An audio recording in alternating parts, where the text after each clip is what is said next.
అడవి పూలే నీ ప్రేమ పొందగా, అడవి పూలే నీ ప్రేమ పొందగా, నా ప్రార్థన ఆలకించుమా ప్రభువా, నా ప్రార్థన ఆలకించుమా. ఎన్ని తలచినా ఏది అడిగినా జరిగేది నీ చిత్తమే ప్రభువా, జరిగేది నీ చిత్తమే.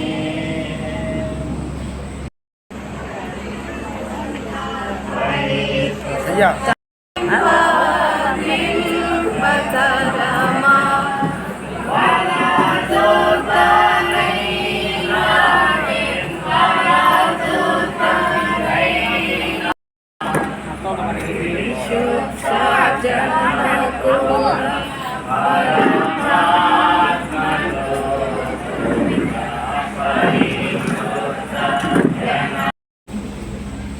వాళ్ళ గుణగణాలు, వాళ్ళ యొక్క లక్షణాలు, వాళ్ళ యొక్క ప్రవర్తన అంత ఎవరు చేస్తున్నారు తెలుసండి? తల్లి అనేటువంటి దోషణ చేతులు తండ్రి దేవుడు ఆయన వెళ్ళిపోతుంటాడు, ఏడవడం పనిచేస్తూ ఉంటాడు. కానీ ఆ పిల్లల యొక్క భవిష్యత్తుని జాగ్రత్తగా ఆలోచించాల్సిన ఎవరంటే దోషగారు. అందుకనే వాక్యం చదువుతుంది, మా కుమార్తెలు, వీళ్ళు కుమార్తెలు ఇద్దరు కుమార్తెలు, ఒకటి రెండు ఇంకో ఉంటుంది కుమార్తె, కుమార్తె పెద్దరు. కాబట్టి వాక్యం ద్వారా మనం జ్ఞాపకం చేస్తున్నాం. అందుకనే యెహోవా యందు భయభక్తులు కలిగి ఆయన త్రోవలో నడిచే వారందరూ కూడా ధన్యులు. కాబట్టి భయం అనేది నేర్పాలి పిల్లలకు, చిన్నతనం నుంచే వాళ్ళని క్రమరేపటి పద్ధతిలో నేర్పాలి. అందుకని ఎవరైనా ప్రాంతాలు 10వ అధ్యాయం 8వ వచనం ఎవరంటే బాలుడు అంటే ఈ పిల్లవాడికి ఏం చేయాలంటే పెద్దవాడిని కుమారుడు తండ్రికి అవుతాడండి విరోధ్. కాబట్టి అందుకని పిల్లలకి క్రమశిక్షణలో కావాల్సింది ఏంటంటే మాటలతోటే వాళ్ళని వ్యక్తం పెట్టుకుంటున్నట్టుగా చెప్పుకోవాలి. మీరు జాగ్రత్తగా ఉండండి. కాబట్టి పిల్లల విషయంలో ఒక శ్రద్ధ ఏముందంటే తల్లిది. కాబట్టి మేము దేవుని పెట్టారా వీళ్ళిద్దరూ కూడా ఎంతగా పడతారంటే ఈ రోజున నగరికి చెక్కబడినటువంటి చెప్పండి ఎట్టున్నారండి మూలకంబాలు. కాబట్టి ఇద్దరిని దేవుడు బహుగా జీవితాన్ని ఆశీర్వదిస్తారు. కాబట్టి ఆ దీవెన ఎప్పుడొస్తుంటే కుటుంబంలో ప్రార్థన ఉండాలి. నేను అనుకుంటాను బాధ్యత మా ప్రసాద్ ప్రార్థన చేస్తుండలో మోకరించి మా దోషణ ప్రార్థన చేస్తుంటారు. అయ్యా జాగ్రత్త, నా కుటుంబంలో ఏం కావాలండి? ప్రార్థన. ప్రార్థన వల్ల ఏమవుతుందంటే బిడ్డలు దీవించబడతారు. ప్రార్థన లేనటువంటి కుటుంబంలో ఆ దేవుని అనేది ఎప్పుడు కూడా ఉండదు. కాబట్టి అందుకనే ప్రార్థన ప్రాముఖ్యమైనటువంటిది. ప్రార్థన మంచి మార్గంలో నడిపేది, ప్రార్థన జీవాన్ని ఇచ్చేది, ప్రార్థన శక్తినిచ్చేది, ప్రార్థన బలపరిచేది, ప్రార్థన ఆరోగ్యమును శక్తిని బలాన్ని వీళ్ళకి అనుగ్రహించేది. కాబట్టి ఆ ప్రార్థనే ప్రాముఖ్యమైనది. కాబట్టి మరి కుటుంబంలో ఉన్నటువంటి తల్లిదండ్రులు ఇద్దరు కూడా బిడ్డలు కూర్చోబెట్టించారండి ప్రార్థన. మా అమ్మ చిన్నతనంలో మేము ఉన్నప్పుడు మా అమ్మ ఏం చేసిందంటే అన్నం తినబోయే ముందు ఏం చేసిందంటే మా అమ్మ ఒరే మీరు అన్నం తినబోయే ముందు ఏం చేయాలి? వాకిలి చేయమనేది ప్రార్థన చేయాలి.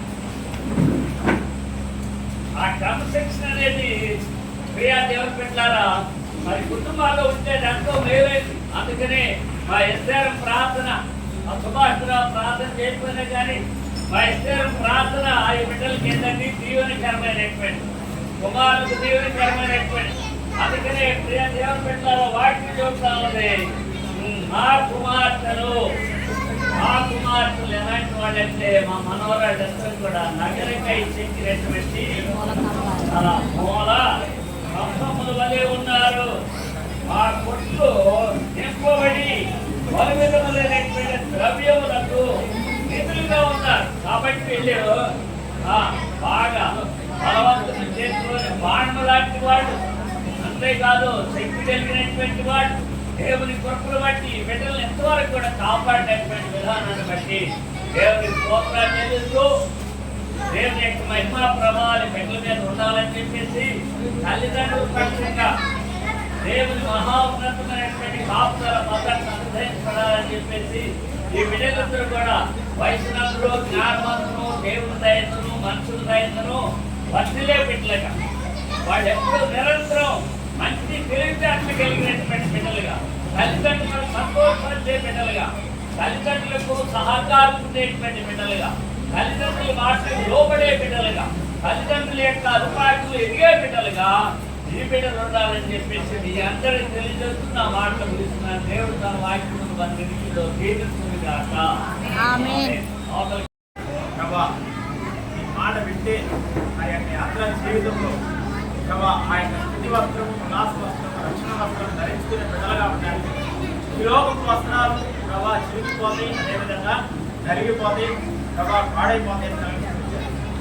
ఆత్మీయ వస్త్రాలు, ఎటర్నల్ లైఫ్ వస్త్రాలు కావాలి అంటే నీ మాట విని నీ మాట లోబడే బిడ్డలుగా ఉండడానికి సహాయం చేయండి. వారు నడవలసిన త్రోవను అని తెలిస్తే వాడు పెద్దవాడైనను ముసలివాడైనను దానికి అపోస్తల కార్యాలు 3వ అధ్యాయం 26వ వచనం చెప్పినట్టుగా ఈ లోకపు సంబంధమైనది కాకుండా పరలోక సంబంధమైన ఆశీర్వాదాలతో బిడ్డలు ఎప్పటి చిన్న వయసు నుంచి బైబిల్ చదివి దాని జ్ఞానాన్ని సంపాదించుకునే బిడ్డలుగా ఉండడానికి సహాయం చేయడం జ్ఞాపకం చేసుకొని చదువులోను జ్ఞానంలోనూ వారు పైకి ఎదిగి నీకు మహిమ తెచ్చే బిడ్డగా ఉండడానికి సహాయం చేయండి. ముఖ్యంగా ఈ లోక సంబంధమైనది మాత్రమే కాకుండా పరలోక సంబంధమైన మాటలు కూడా చదివి అందులో ఉన్న జ్ఞానాన్ని కూడా సంపాదించి అనంటే యవన దశ తర్వాత వేరే దశలో వెళ్తారు.